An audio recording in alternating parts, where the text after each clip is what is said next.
Imagine un monde sans argent. Pas de pièces, pas de billets ni de carte bancaire. Pour obtenir ce dont tu as besoin, tu dois négocier. Tu veux du blé? Il te faut un objet que ton interlocuteur accepte en échange. Mais s'il n'en veut pas, il faut trouver un autre arrangement. C'était le troc, la première forme d'échange utilisée par l'humanité. Pratique, mais loin d'être efficace. Alors comment en est-on arrivé aux billets, aux banques et aux crypto-monnaies comme le Bitcoin?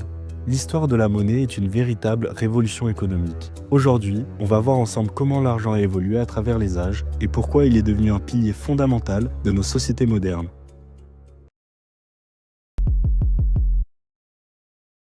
Aux origines de l'humanité, le troc était la seule solution pour échanger des biens et des services. Un chasseur pouvait donner de la viande à un agriculteur en échange de céréales. Mais ce système avait des limites. Il fallait que les deux parties aient exactement ce que l'autre voulait au même moment. Et puis, comment fixer la valeur d'un bien par rapport à un autre? Un poisson vaut-il 2 ou 3 pommes? Impossible d'avoir un marché structuré.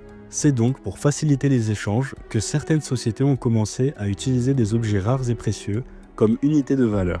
Dans certaines cultures, les coquillages servaient de monnaie, les pierres précieuses, le bétail ou même le sel, qui donna notamment par la suite le mot salaire que l'on connaît bien. Mais un matériau allait peu à peu s'imposer comme référence, le métal. Facile à transporter, difficile à contrefaire et surtout reconnu partout. Au 7e siècle avant notre ère, en Lydie, une région de l'actuelle Turquie, on trouve les premières pièces de monnaie d'échange en or ou en argent. Leurs principaux avantages? Elles étaient standardisées. Chaque pièce avait la même valeur et était acceptée par tous. Très vite, les empires comme Rome et la Chine ont adopté ce modèle. L'argent devenait un outil de pouvoir. Contrôler la monnaie, c'était contrôler l'économie. Mais transporter des sacs de pièces d'or, c'était lourd et dangereux. Au 9e siècle, en Chine, sous la dynastie Tang, un concept révolutionnaire apparaît, les billets de banque. Ils permettent de stocker de la richesse sous forme de papier garanti par l'État. En Europe, au Moyen-Âge, les banques se développent pour sécuriser l'argent des marchands. Et puis, à la Renaissance, les Médicis, qui étaient une famille de banquiers italiens implantés dans la ville de Florence, où les marchands vénitiens perfectionnaient les systèmes de crédit et de change. La monnaie devient alors de plus en plus immatérielle. Jusqu'au XXe siècle, la plupart des monnaies étaient adossées à l'or. Un billet de banque représentait une quantité d'or stockée dans un coffre. Mais en 1971, le président américain Richard Nixon met fin à cet étalon d'or. Désormais, la valeur de l'argent repose uniquement sur la confiance accordée aux États. On parle de monnaie fiduciaire.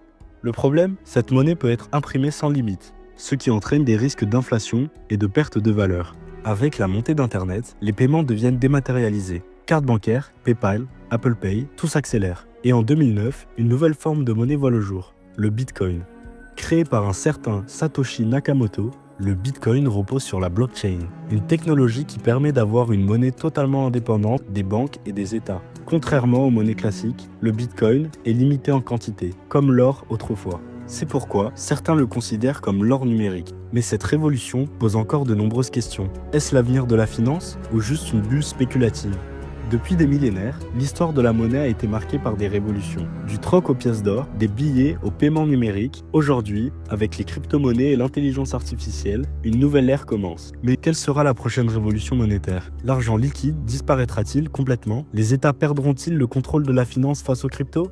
Dites-moi ce que vous en pensez en commentaire. Et si vous voulez en savoir plus sur l'économie et la finance, abonnez-vous et activez la cloche pour ne rien manquer. À très bientôt!